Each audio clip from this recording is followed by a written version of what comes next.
I woke up on a train, my tiny body shaking as the iron wheels roared beneath me.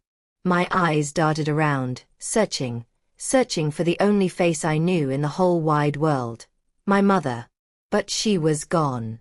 Her seat was empty, her bag was missing, and her warm hand that once held mine so tightly had vanished. I was just 7 years old. I called out her name until my throat burned, but the passengers only stared, some with pity, some with confusion. I pressed my face against the cold glass window, hoping I would see her running along the platform, waving for me to wait. But she never came. That day, I promised myself something deep in my little heart. If my mother truly abandoned me, I would never forgive her. Not then, not ever. And yet, what I did not know was that this was only the beginning of a story that would twist my life into a knot I could never untangle. The train thundered on. I was left with nothing but a half-eaten bread roll in my pocket and tears soaking the collar of my faded blue dress. I did not know where I was going. I only knew one thing. My mother was gone forever. But why did she leave me? Did she run away? Did she hate me? Or was there something darker, something I was too young to understand? That question burned inside me, and as I sat shaking in that rattling train carriage, the answer was nowhere to be found. What happened next would change my life forever. Before the train, before the tears, my story began in a small town where life was simple but never easy.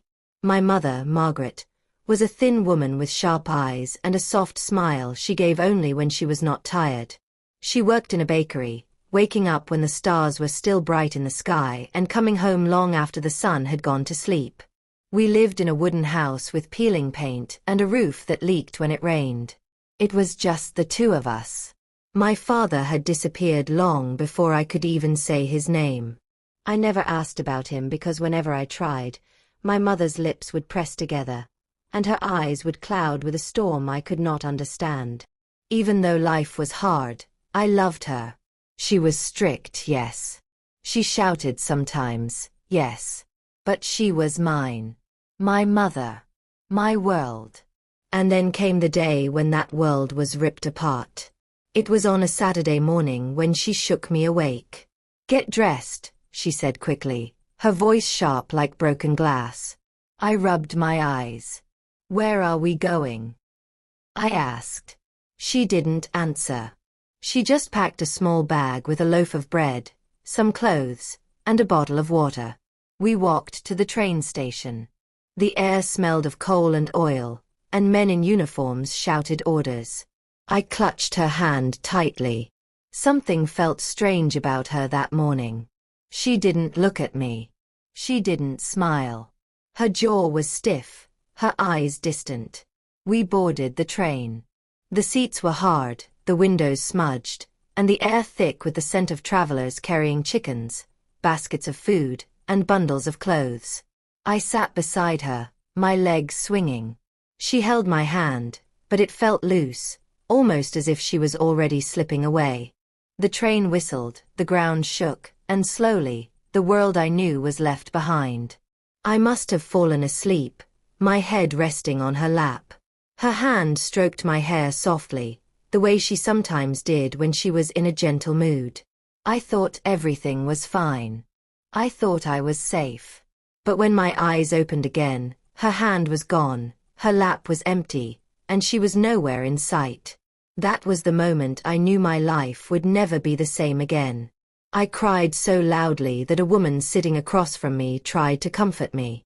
She gave me a piece of roasted corn and said, "Don't worry, child, your mama will come back." But her voice was weak, and her eyes said otherwise. The conductor came and asked for my ticket. I didn't have one. My mother had kept it. He frowned, scratched his beard, and said, "Stay seated, girl. We will see what to do when we arrive." His words made my heart pound faster. What would happen to me when the train stopped? Hours felt like days. I clutched the bread in my pocket, nibbling slowly, afraid to finish it because it was the only food I had. The sun sank, shadows filled the carriage, and still my mother did not return. That night, as the train rattled on and the passengers grew quiet, I sat curled on the seat, my small body shivering from both the cold and the fear. I kept staring at the door, waiting for her to walk in, to say it was all a mistake, to hug me and tell me she would never leave me. But she didn't. When the train screeched to a stop at a strange station I had never seen before, two uniformed men walked toward me. The conductor pointed at me and whispered something. I felt my chest tighten, my throat close. The men looked at me with faces I couldn't read.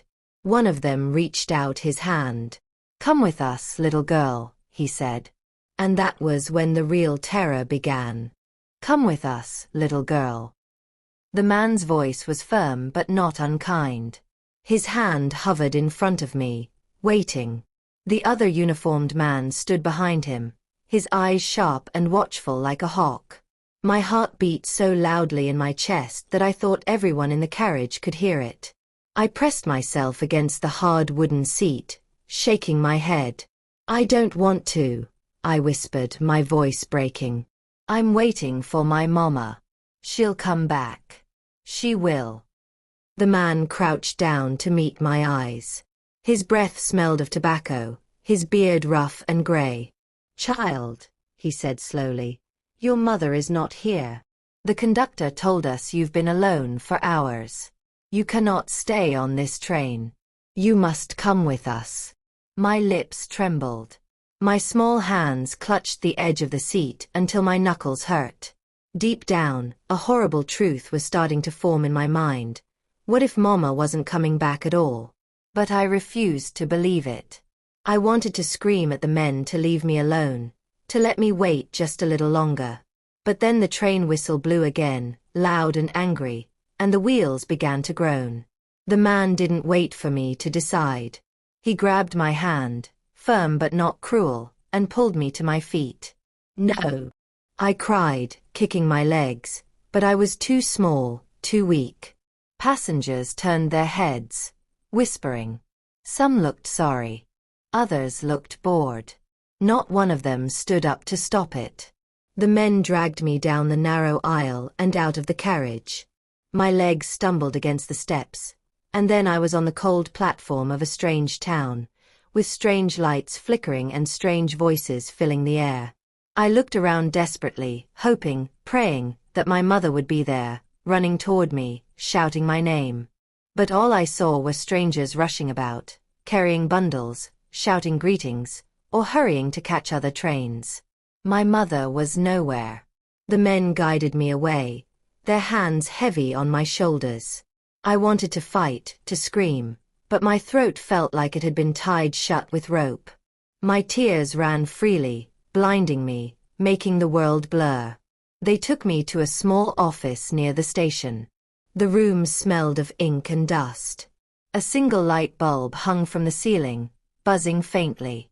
There was a desk with piles of papers and a wooden chair that seemed too big for anyone my size. "Sit," the man ordered. I obeyed, my legs dangling off the chair. My chest heaved with sobs I tried to swallow down. "What's your name, child?" the other man asked.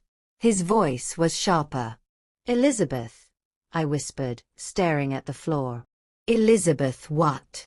"Elizabeth Parker." "Good," he said, scribbling something on a paper. "And your mother? Where is she?" At his words, my body froze. I swallowed hard. She was with me on the train. But then she disappeared. Disappeared. The men exchanged glances. One shook his head, muttering under his breath. "She'll come back," I added quickly, my voice trembling. "She always comes back." But deep inside, I wasn't sure anymore. The men sighed. One of them left the room, while the other stayed behind, watching me closely. I tried to stay brave, but every time the door creaked, I hoped it would be my mother walking through. Each time it wasn't, my heart cracked a little more. The night passed slowly. I must have dozed off in the chair because when I woke again, the room was dark except for the pale moonlight sneaking through the window. The man was gone. I was alone. My stomach growled loudly, reminding me I hadn't eaten since that tiny piece of bread. I curled into a ball on the chair, hugging my knees. For the first time in my life, I felt truly abandoned. Why had she left me? What had I done wrong? Was I not good enough? I pressed my face into my knees and cried silently until sleep pulled me away again. The next morning, everything changed. A woman walked into the office. She was round-faced, wearing a plain dress with a shawl wrapped tightly around her shoulders. Her hair was tied back in a bun, and her eyes were kind, but also tired, as if she had seen too much of the world. She crouched in front of me. "Hello, Elizabeth," she said softly. "My name is Mrs. Green. I work at the children's home. You'll be safe there." Children's home? My small brain tried to understand. Did that mean other children lived there? Did that mean I wouldn't see my mother again? No. I cried, shaking my head. I can't go. My mama will come back for me. I have to wait here. Mrs. Green sighed and patted my shoulder. I'm sorry, child. We waited. She did not come. You cannot stay here forever. You must come with me. Her words cut through me like a knife. Still, I refused to move. I stayed on the chair, gripping its wooden arms with all my strength. Finally, Mrs. Green pulled me gently but firmly into her arms. I kicked and screamed, pounding her chest with my tiny fists. I don't want to go. I don't want to. I want my mama. But my cries changed nothing. She carried me out of the office, through the station, and into the wide world outside. The children's home was not what I expected. It was a large gray building with peeling paint and barred windows. The walls were high, and the gate creaked as it opened. Inside, I saw children of all ages, some playing, some sitting alone, some staring blankly as if the world had already broken them. The air smelled of porridge and soap, mixed with something sour that I could not name. My heart sank deeper with every step Mrs. Green took. She led me to a room with several iron beds lined up in rows. Thin blankets covered them. "This will be your bed," she said, pointing to one in the corner. I sat on it, my body stiff, my tears already drying on my face. The mattress was thin, the blanket scratchy. I hugged myself, rocking slightly. That night, surrounded by strange children breathing heavily in their sleep, I whispered into the darkness, "Mama, please come back for me. Please." But no one answered. Days turned into weeks. Weeks into months. I waited for her every single day. I watched the gates, hoping she would appear. I refused to play with the other children. I refused to smile. Whenever Mrs. Green asked me to eat, I did so slowly, as though stretching time until my mother returned. But she never did. Bitterness began to grow inside me like a dark seed. At first, it was small. Just a question I asked myself again and again. Why did she leave me? Then it grew into anger. She abandoned me. She didn't want me. And then it hardened into a promise. If I ever see her again, I will never forgive her. That promise became my armor. Whenever I felt lonely, whenever I felt sad, I told myself I did not need her. I told myself she was cruel, heartless, wicked. I told myself hating her would keep me strong. But deep down, in the part of me I tried to bury, I still wanted her. I still loved her. And that battle inside me tore me apart every single day. One rainy evening, months after my arrival, something happened that shook me to my core. I was sitting on my bed, hugging my knees, listening to the thunder crash outside. The rain tapped against the window like tiny fists. Suddenly, I heard the creak of the gate and hurried footsteps in the hallway. Voices followed, urgent, low, serious. Then, the door burst open. A man in a dark coat stood there, his eyes scanning the room. His gaze locked onto me. My heart stopped. "Elizabeth Parker," he asked in a deep voice. I froze, my lips unable to form words. The children around me stared wide-eyed. Yes, Mrs. Green answered from behind him. That's her. The man stepped inside, his face grim. You must come with me immediately. What would you do if you woke up on a train and never saw your mother again? Would you forgive her, or carry that pain forever? Don't miss the next chapter of my story, because that's when everything changes. Make sure you like, share, and subscribe so you won't miss what happens next. The man's deep voice echoed in the room. You must come with me immediately. Every child in the dormitory froze. Their eyes darted from me to him, then back again, as if watching the beginning of a play they did not understand. My small chest rose and fell so fast it hurt. Why me?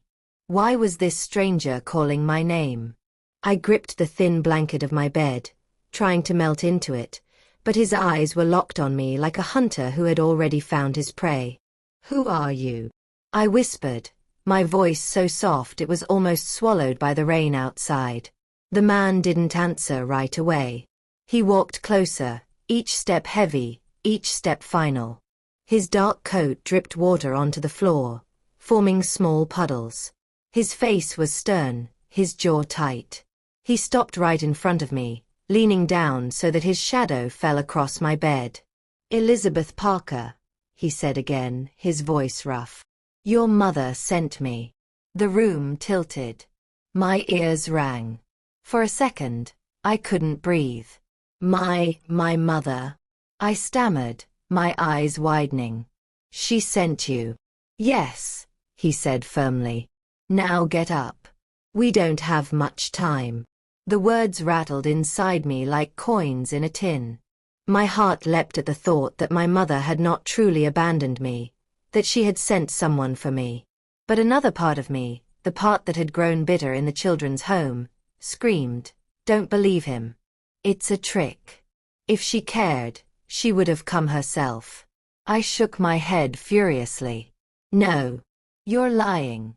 My mama would come for me, not send a stranger. The man's eyes darkened. He leaned closer, lowering his voice. Your mother had no choice. She's in danger. If I don't take you tonight, you may never see her again. Danger. The word clung to me like cold rain. Mrs. Green stepped forward, her arms folded tightly across her chest. Who are you, really? You can't just come here and take her. Do you have any proof? The man reached into his coat and pulled out a folded piece of paper. He handed it to her. I tried to peek, but she held it close, reading quickly. Her eyes flickered, surprise, confusion, then fear. She looked at me, her lips trembling. Elizabeth, this may be your only chance to see your mother again. Her words shattered the wall I had built inside. Tears sprang to my eyes. Against my will, hope bloomed like fire in my chest. Could it be true? Was Mama out there waiting for me? The man extended his hand again. Come. Now. I stood slowly, my legs shaking. Every step toward him felt like a step into the unknown. We left the children's home under the pounding rain. The gate creaked as it closed behind us, and I looked back one last time at the gray building. The children's faces were pressed to the windows, watching me disappear. A strange mix of relief and fear filled me. The man led me to a black car parked by the side of the road. Its windows were tinted, and its engine purred like a sleeping beast. He opened the door and gestured for me to get in. I hesitated. My instincts screamed at me to run, but then he said, Elizabeth, do you want to see your mother or not? The question struck deep. I climbed in. The car smelled of leather and smoke. The seats swallowed me whole. The man slid in beside me, slamming the door shut. The driver, a tall figure in a cap, didn't turn to look at me. The car rolled forward, tires splashing through puddles. Where is she? I asked, clutching my hands together so tightly my nails dug into my skin. "You'll see her soon," the man said, his voice flat. That was all he gave me. Nothing more. The journey felt endless. Streetlights flickered by, their glow reflected in the rain-smeared windows. My mind raced. Was I really going to see her again? What if she explained everything? Why she left me, why she disappeared on the train? What if she begged me to forgive her? But what if this was a lie? My stomach churned. I pressed my forehead against the cool glass, trying to steady my breathing. Finally, the car stopped. The driver stepped out and opened the door for us. I stumbled onto the wet ground, looking up at a large, crumbling house. Its windows were dark, its roof sagging. The place looked abandoned, haunted even. The man put a heavy hand on my shoulder. "Inside," he ordered. I froze. "Mama is in there?" "Yes." I swallowed hard. My legs wobbled as I walked up the broken steps. The door creaked open, and we stepped into darkness. The air smelled of damp wood and mildew. My footsteps echoed on the cracked floorboards. My eyes searched desperately for a sign of her. And then, "Elizabeth." Her voice. I spun around so fast my dress swirled. There she was. My mother. Standing at the end of the hallway, her face pale, her clothes torn, her eyes wide with fear. "Mama!" I screamed, running toward her. She dropped to her knees, arms wide open. I crashed into her, burying my face in her chest, inhaling the familiar scent of flour and soap. My tears soaked her dress. "You came back," I whispered, clutching her tightly. She stroked my hair, her own tears falling. "I never wanted to leave you. I'm so sorry, Elizabeth. So sorry." For a brief moment, the world was right again. I was whole. But then I felt her body tremble. She pulled back, her eyes darting toward the man in the coat. "You shouldn't have brought her here," she hissed. My heart skipped. "What?" "But Mama." "Elizabeth," she whispered urgently, gripping my shoulders. "You must run. Right now."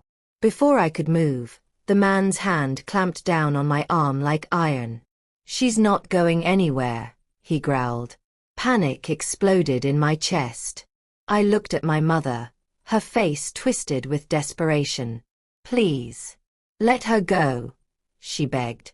The man's grip tightened. "You had your chance, Margaret. You failed. Now the child belongs to us." Us. The word thundered in my mind. Belongs? I screamed, kicking, twisting, but his hand was unbreakable. My mother lunged forward, clawing at his arm, but he shoved her aside. She hit the floor with a painful cry. "Run, Elizabeth!" she shouted again, her voice raw. "Run and don't look back." But I couldn't. His grip was too strong.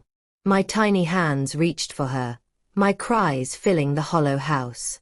The driver stepped inside, his shadow looming in the doorway. Between them, I was trapped. And in that moment, I realized something terrifying. This wasn't a rescue. This was a trap. The word trap echoed in my head until it drowned out everything else. My small hands clawed at the man's grip, but his fingers were like iron shackles on my arm. I screamed until my throat was raw, my voice bouncing off the walls of the abandoned house. "Mama! Help me!" My mother scrambled to her feet, her face pale but burning with fire. She lunged again, trying to pry his hand off me. "Let her go. She's just a child." The man shoved her back so hard that she slammed against the wall. The sound of her body hitting would made my stomach twist. She winced, clutching her side, but her eyes never left me. "Elizabeth," she gasped, "listen to me. Don't be afraid. Fight. Never stop fighting." Her words poured into me like fire. My fear turned into rage. I kicked the man's shin, bit his wrist as hard as I could, and screamed until my voice cracked. For a split second, his grip loosened. "Run!" my mother shouted again. I broke free and stumbled toward the door. My tiny legs pumped as fast as they could, but before I could reach the doorway, the driver grabbed me by the waist and lifted me off the ground like I was nothing but a sack of flour. "No!" I shrieked, flailing wildly. My fists pounded his back, my legs kicked, but he only grunted and tightened his hold. "Put her down!" my mother screamed, rushing forward again. But the man in the coat blocked her path. He shoved her hard, pinning her against the wall with one arm. "This is over, Margaret," he hissed. "You had your chance." Her eyes locked onto mine, wide with despair. "Elizabeth, remember what I told you." The driver carried me toward the car. I clawed at the doorframe, my fingernails scraping wood, leaving marks behind. My screams filled the night air. The rain poured harder, washing the world into a blur. "Stop!" I wailed. "Please stop." But no one came. No one ever came. They threw me into the back seat, slamming the door. The man in the coat slid in beside me, his heavy body pressing me into the seat. My mother rushed out of the house, barefoot, rain soaking her hair, her dress clinging to her thin body. She pounded on the car window with her fists. "Please. She's my daughter. Don't take her." For the briefest moment, our eyes met through the glass. Her face was twisted with desperation, tears mixing with the rain. My palm pressed against the cold glass, trying to reach her. "Mama!" I screamed. The driver started the engine. The car roared to life. My mother's hands slapped the window harder, her mouth forming words I couldn't hear over the storm. Then the car lurched forward. She ran beside us, her bare feet slapping the muddy ground, her hand still on the window. But the car sped up. Her hand slipped away. I pressed my face to the glass until it hurt, watching her shrink smaller and smaller in the rain, her cries swallowed by the night. And then she was gone. Again. The ride stretched into endless darkness. I sat curled in the corner of the seat, sobbing until I had no tears left. The man in the coat lit a cigarette, smoke curling around his shadowy face. The driver said nothing. Finally I whispered, "Why are you doing this? What do you want from me?" The man exhaled smoke and smirked. "You'll understand when you're older." That answer chilled me more than anything else. The car rattled down a narrow dirt road, trees looming on both sides like guards. My stomach churned with hunger, fear, and confusion. All I wanted was my mother's arms around me again. All I wanted was home. But home was gone. Hours later, we arrived at another building. This one was bigger than the children's home, but colder, harsher. Tall gates surrounded it, topped with spikes. The walls were stone, gray and unwelcoming. The windows glowed faintly, like tired eyes that never closed. The gate creaked open, and the car rolled inside. I shrank deeper into the seat, dread crawling up my spine. When the door opened, the man grabbed my arm again and dragged me out. My legs stumbled over the wet gravel. "This way," he ordered. We entered the building. The air smelled of bleach and iron. The hallways echoed with distant cries, some sharp, some soft, all haunting. I froze. "Where are we?" I whispered. The man smirked. "Welcome to your new home, Elizabeth." The room they placed me in was small and bare. A narrow bed, a thin blanket, and a single barred window high above the wall. The door clicked shut behind me, the lock snapping like the bite of a beast. I rushed to the door and pounded with my fists. "Let me out. I want my mama. Please." No answer. I screamed until my voice broke. I cried until my eyes swelled shut. And then, in the silence, I made another promise. If I ever see my mother again, I will demand answers. I will never forgive her for letting this happen. Days passed in strange patterns. I was given food, a bowl of watery soup, a slice of bread. Sometimes a woman came to clean the room, her face cold and expressionless. Other times, I heard footsteps in the hall, whispers, and keys rattling. I tried to count the days, scratching marks into the wall with a sharp stone I found by the window.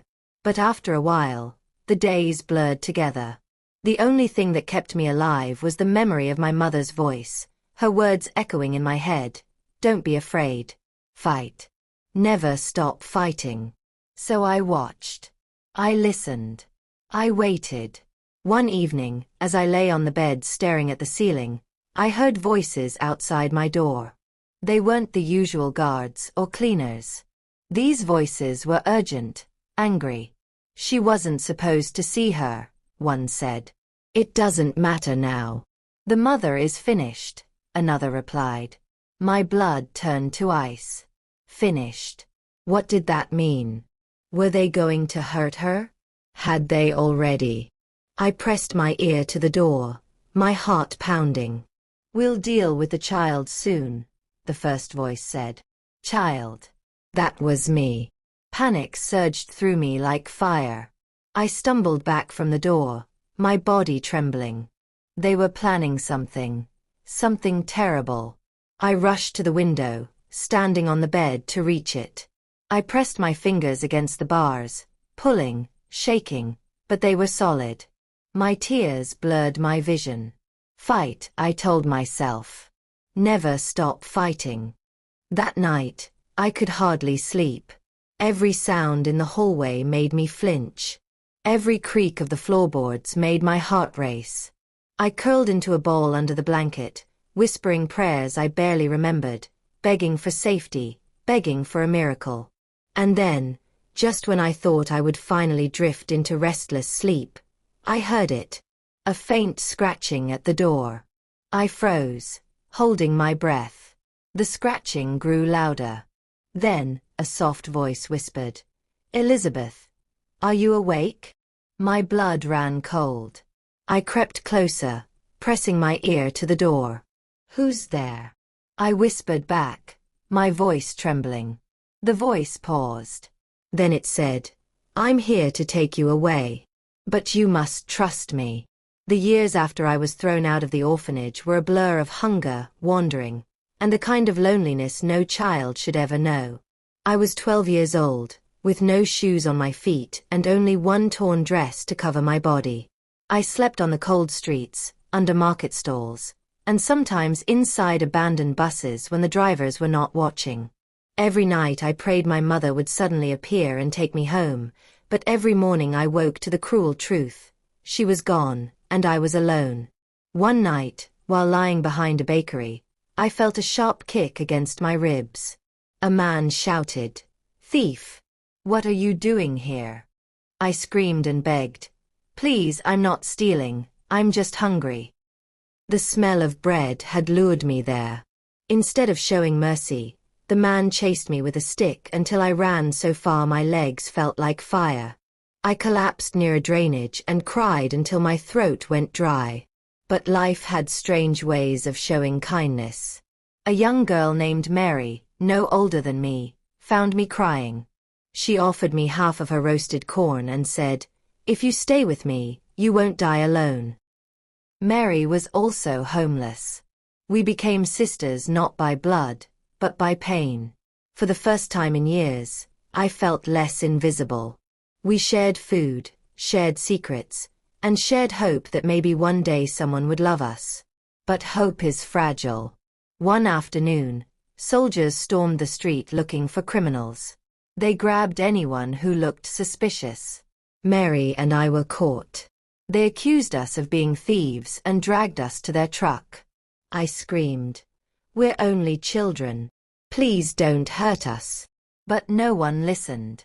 Inside the camp where they locked us, I saw older men beaten until they bled. My heart pounded so fast I thought it would explode. At night, the soldiers laughed and mocked us, saying we would learn a lesson. Mary clung to me, whispering, Don't let go, please don't let go. The next morning, they separated us. Mary was pushed into a different room, and I was left behind bars with strangers. I shouted, "Mary! Mary!" But her voice faded. 4 hours, I waited, hoping she would return. She never did. That was the last time I ever saw her. Days later, I was released with a warning, but my heart had shattered. I was back on the streets, more broken than before. Now I carried not only my mother's abandonment, but also the loss of the only friend who ever understood me. I swore to myself that love was a lie. Everyone I trusted left me, either by choice or by force. That promise hardened inside me like stone. I told myself I would never need anyone again. But life wasn't finished testing me.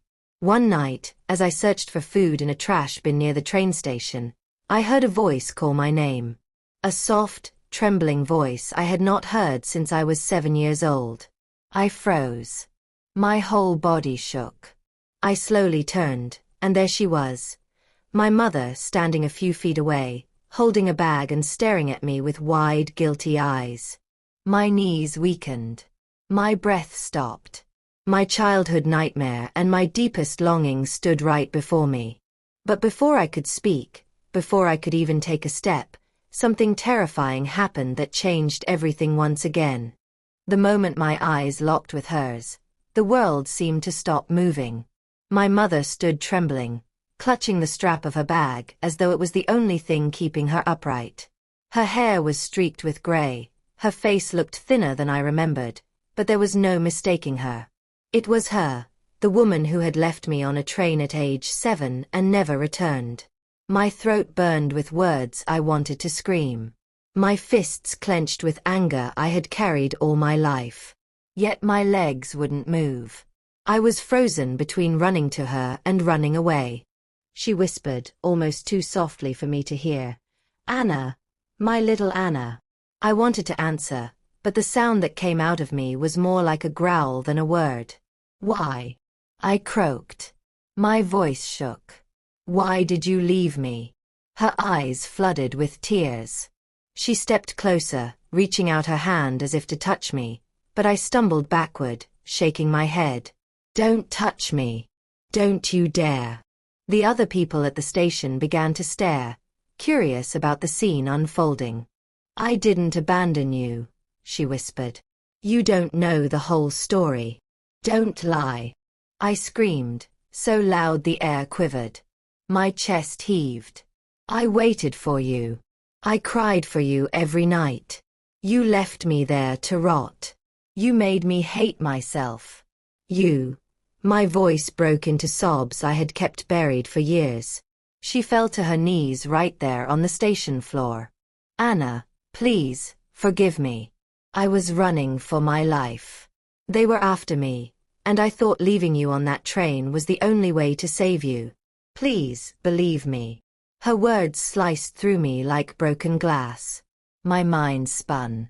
Running for her life? What danger could be so terrible that a mother would abandon her own child? I wanted to ask, but my heart refused to soften. "No," I said firmly, though my voice trembled. "I will never forgive you." The silence that followed felt like thunder pressing against my ears. For a moment, I thought she would walk away and disappear again. But instead, she did something I never expected. She pulled a small envelope from her bag and held it out to me with shaking hands. "This is the truth," she whispered. "Everything I couldn't tell you. Letters I wrote but never delivered. Please, take it." I stared at the envelope as though it were a snake ready to bite me. My hands itched to snatch it, but my pride screamed not to. Finally, I shoved it back toward her. "I don't need your excuses. Keep your lies." Before she could argue, the loud whistle of a train pierced the air. People began boarding quickly, pushing past us. My mother looked at the train, then at me. Fear flashed in her eyes. Real fear. "Anna, they can't see me here. They'll hurt you if they know who you are. Please, take this and go." she begged, thrusting the envelope into my hands before I could resist. I didn't understand what she meant, but before I could ask, two men in black coats appeared at the end of the platform. Their eyes swept the crowd like hunters searching for prey. My mother's face turned white. She grabbed my arm tightly and hissed, "Run, Anna. Run and don't look back." For the first time since I had seen her again, I felt her hand, the same hand I had once longed for as a child. But instead of comfort, it filled me with terror. We ran. My feet slapped against the concrete, my chest heaving. Behind us, the men in black shouted something I couldn't hear over the roar of the train. My mother's grip was firm, almost desperate. My mind was a storm of questions. Who were they? Why were they after her? What did it mean for me? Just as we reached the exit of the station, a loud gunshot split the air. People screamed and ducked. My mother yanked me behind a pillar, shielding me with her body. I gasped, staring at the crowd scattering in panic. Then, before I could even process what was happening, my mother collapsed against me. Her eyes widened, her lips parted, and I felt her body grow heavy in my arms. She had been shot. The sound of the gunshot still rang in my ears, sharp and endless, like a bell that refused to stop. For a moment, I couldn't breathe. I couldn't even think. All I could feel was the sudden weight of her body slumping against me. My mother, my long-lost mother, was in my arms, her face pale, her lips trembling as if words wanted to escape but couldn't find the strength. "No, no, no, no," I screamed, shaking her shoulders. "Don't you dare die on me. Don't you dare." My heart hammered against my chest so hard that I thought it might burst. The crowd around us shrieked and scattered like frightened birds, some pushing past us, some hiding behind pillars, but no one stopped to help. To them, we were just part of the chaos. Her eyes flickered open for a second. She whispered, "Anna, run," before blood trickled from the corner of her mouth. I pressed my hand against the wound on her chest, but the blood soaked through my fingers so quickly it terrified me. I screamed for help. "Somebody, please. She's been shot." But the people kept running, too busy saving themselves to hear the cry of a desperate daughter. Behind us, the two men in black coats closed in, their boots heavy on the concrete floor. One of them shouted, "There she is. Don't let the girl escape." My blood turned to ice. They were after me too. I had seconds to choose. Stay with my dying mother or run for my own life. Tears blinded me, but my body moved on instinct. I dragged her weak, bleeding frame behind the pillar, trying to shield her from their view. My hands shook so badly I could barely keep my grip on her. "Anna," she croaked again, her hand brushing mine. "You have to. Take the letters. Don't let them find you." Her breath rattled, shallow and broken. "No, stop talking. You're going to be fine. I'll get you help." I lied, even though I could see the truth in her fading eyes. Then the men's footsteps grew louder. I peeked around the pillar and saw one of them raising a gun, scanning the crowd. My chest constricted with panic. If I stayed any longer, we would both die. Her fingers squeezed mine weakly. "Go," she whispered, and then her head slumped back against the floor. I didn't know if she was unconscious or worse. I wanted to scream, to fight, to throw myself against those men, but fear rooted me in place. Finally, sobbing and trembling, I forced myself to run. I clutched the envelope she had given me and bolted through the panicked crowd, weaving between people, dodging fallen luggage, ignoring the cries of others who were hurt. My lungs burned, my legs ached, but I didn't dare stop. The men shouted behind me, their voices growing faint as I disappeared into a narrow alley behind the train station. My chest heaved like a drum. I pressed my back against the wall, clutching the blood-stained envelope, shaking so hard I thought my bones would shatter. I slid down the wall, sobbing uncontrollably. For the first time in years, I had seen her, the woman I had hated, cursed, and sworn never to forgive. And in the span of minutes, I had lost her again, maybe forever. But now I had something I didn't have before. The envelope. With trembling hands, I tore it open.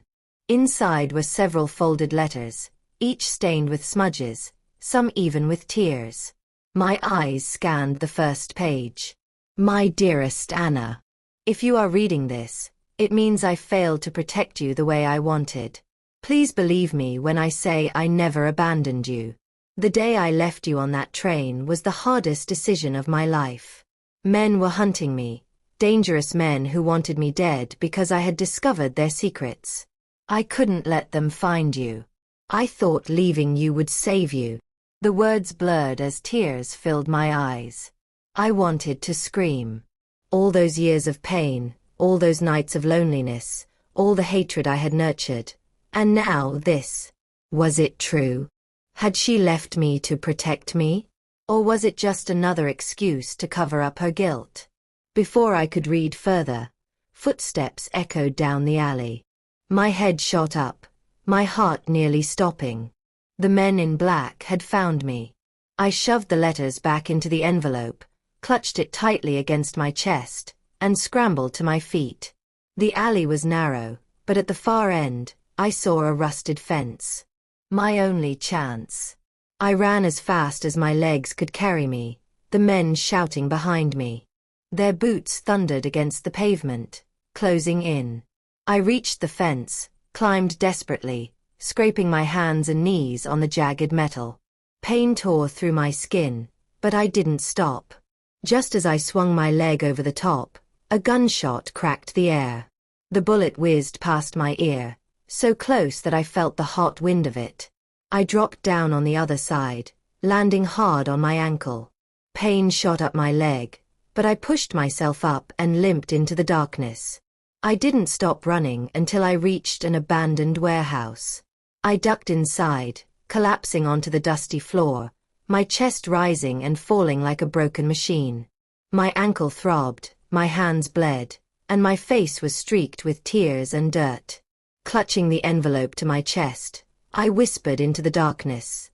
Why now? Why did you come back only to leave me again? Why, Mama? The silence answered me. Hours passed before I dared to open the letters again. Each one told a piece of her story, how she had uncovered a dangerous trafficking ring, how she had been chased from city to city, how she had always watched me from afar but never dared to approach for fear of putting me in danger. She wrote about birthdays she missed, tears she shed in secret, and the way she longed to hug me again.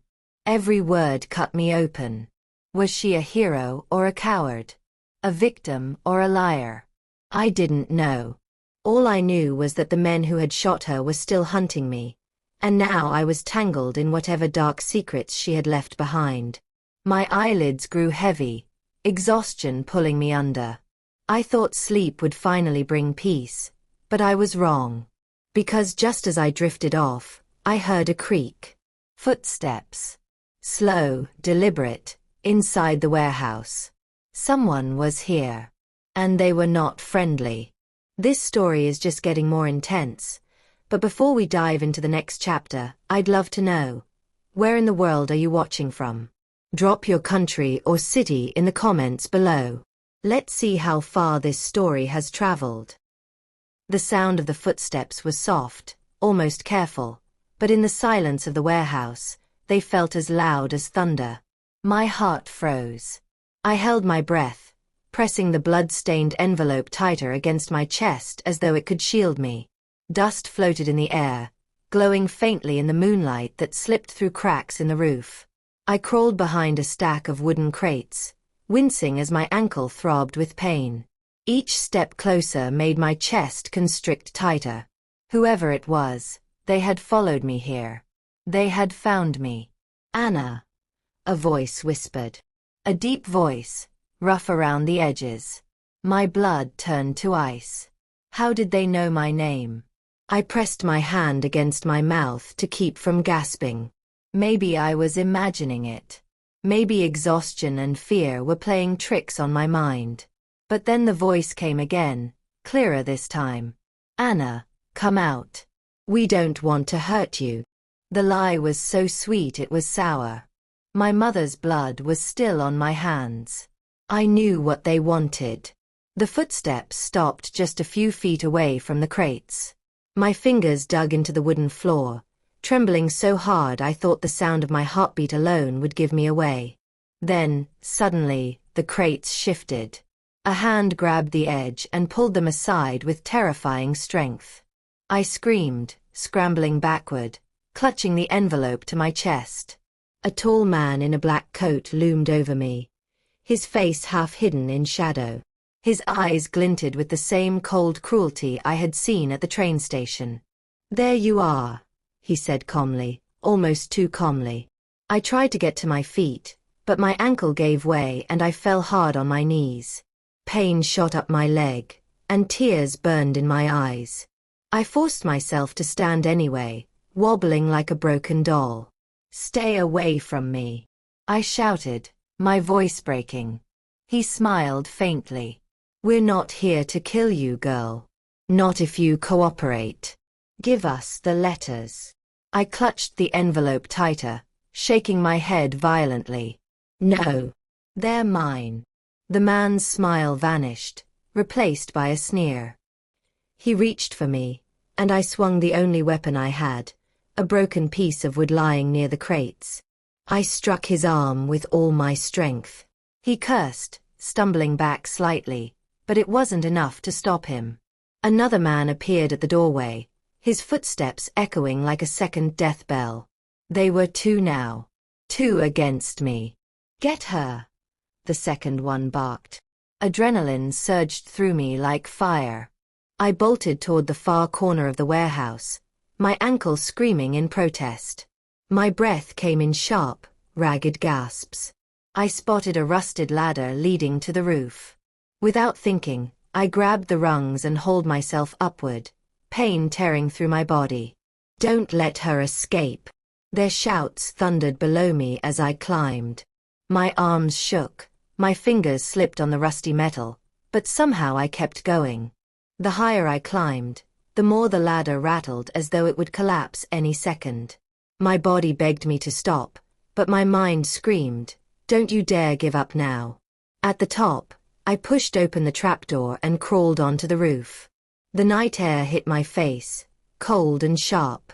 I could see the dark city stretching out before me, dotted with lights. For a moment, I felt free. But then, the trapdoor creaked. They were coming.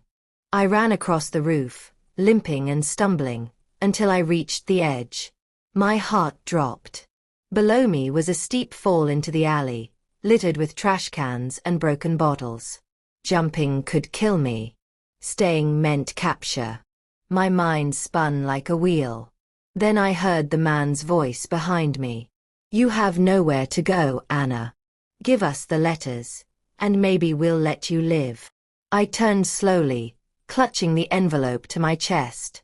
The two men stood at the trapdoor, their shadows long in the moonlight. Their eyes gleamed like predators. I shook my head, tears streaming down my face. You'll have to kill me first. The first man stepped forward, his lips curling into a cruel smile.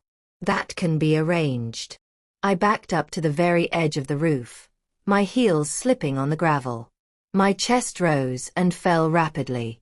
My mind screamed that this was it, that this was where my life would end. But then, suddenly, a new sound split the air. Sirens. Police sirens. The men froze, their faces hardening. One cursed under his breath. We have to move. Now. The other growled, glaring at me. This isn't over. We'll find you again. And when we do, you won't escape. With that, they disappeared back into the trapdoor, their footsteps fading into the darkness. I collapsed to my knees, my whole body trembling violently. I clutched the envelope tighter, sobbing into the night. I had escaped, for now. But their words echoed in my mind like a curse. This isn't over. Hours later, when the city grew quiet again, I limped away from the warehouse, hiding in shadows, my ankle throbbing, my stomach empty. Every face I saw looked suspicious. Every corner felt like a trap. I was no longer just a girl who had been abandoned. I was a girl being hunted. The letters burned in my hands, heavy with secrets. I knew I couldn't keep running forever. I needed help. But who could I trust? That question haunted me as I stumbled into the early dawn, weak and exhausted. My body was breaking, but my spirit, somehow, was still alive. By sunrise, I collapsed in front of a small church at the edge of town. The bells rang softly above me as I passed out on the stone steps, clutching the letters to my chest. When I opened my eyes again, I wasn't on the street anymore. I was lying in a bed, covered with a blanket. The room smelled of candles and old wood. An old man with kind eyes sat by my side. "You're safe here, child," he said softly. "Rest now." For the first time in days, maybe years, I felt the faint flicker of safety. But deep inside, I knew it was only temporary. Because somewhere out there, those men were still hunting me. And sooner or later, they would return. Grandma Mary's voice trembled as she continued her story, her eyes far away, locked in the shadows of her past. The night her stepfather dragged her away was the night she thought she would never see the dawn again. His grip on her wrist was iron, his voice slurred with drink and rage. He pulled her into the barn behind their small, crumbling house, a place that smelled of old hay, dust, and rusted tools. The same barn her real father had once used to keep goats, now turned into a chamber of nightmares. "Tonight," he hissed, "you will learn obedience, or I will bury you out here myself." Mary screamed until her throat burned raw, but no one came. The neighbors had long grown used to shutting their ears to the cries of children in that cursed home. Her stepfather shoved her into the dirt, his boot pressing against her chest so she could barely breathe. Her body shook with terror, her young heart pounding so fast she thought it might burst. And then, something unthinkable happened. From the darkness, a stranger's flashlight flickered through the cracks in the barn door. A man's voice shouted, "What's going on in there?" Her stepfather froze. For a brief second, hope surged in Mary's chest. But her stepfather was quick. He yanked her up by the hair, whispered, "Say one word and you die," and dragged her deeper inside. By the time the man outside kicked the door open, Mary's stepfather had pressed a rusty knife against her neck, the blade biting into her skin. The stranger gasped. "Sir, put the child down. What are you doing?" Mary wanted to scream, to beg for help, but the cold blade silenced her. Blood trickled down her collar. Her stepfather smiled a devil's smile. "This is family business. Leave now, or I'll kill her right in front of you." The stranger hesitated, torn between fear and courage. And in that hesitation, Mary's stepfather shoved Mary into a pile of hay and lunged at the man with the knife. The two wrestled, curses and grunts filling the barn. Mary's small hands shook as she clutched at the rope on the ground, not knowing what to do. For the first time, she felt a spark of power. She wasn't completely helpless. Gathering every ounce of strength, she leapt forward and wrapped the rope around her stepfather's arm. He roared in fury, slashing wildly, but the distraction was enough. The stranger punched him hard across the jaw, sending him crashing into the wall. The knife clattered to the floor. Mary grabbed it first. Her tiny hands shook as she pointed it at the man who had destroyed her childhood. Her stepfather sneered, blood dripping from his lip. "Go ahead, girl," he taunted. "You don't have it in you." For a heartbeat, Mary considered it. Every scar, every night of pain, every scream came rushing back. The weight of years pressed down on her. The thought of ending it all right there burned hot in her chest. But then, her mother's face flashed before her eyes. The night she was shot. The sacrifice she had made trying to protect her. Mary dropped the knife. "I am not like you," she whispered. "I will never be like you." The stranger grabbed the knife instead and held it steady while calling for help. Within minutes, neighbors finally gathered, drawn by the noise, their lanterns flickering in the night. This time, they did not turn away. They watched as Mary's stepfather was tied up, beaten, and dragged out of the barn. For Mary, that night was both an ending and a beginning. In the months that followed, she was taken in by a kind old woman from the village, a widow with no children of her own. This woman gave Mary food, shelter, and, for the first time in her life, a sense of safety. The nights were still haunted by screams in her dreams, but at least the days were filled with warmth and healing. Mary grew, scarred but unbroken. She worked hard, helped the widow with chores, and even found joy in little things like feeding chickens or fetching water without fear of being beaten. Still, deep down, she knew her story was far from over. Because one day, word came. Her stepfather had escaped. The news hit like a thunderbolt. Fear clawed at her chest again. The village whispered about it, how a man like him could never truly be caged. And Mary knew with cold certainty that he would come for her again.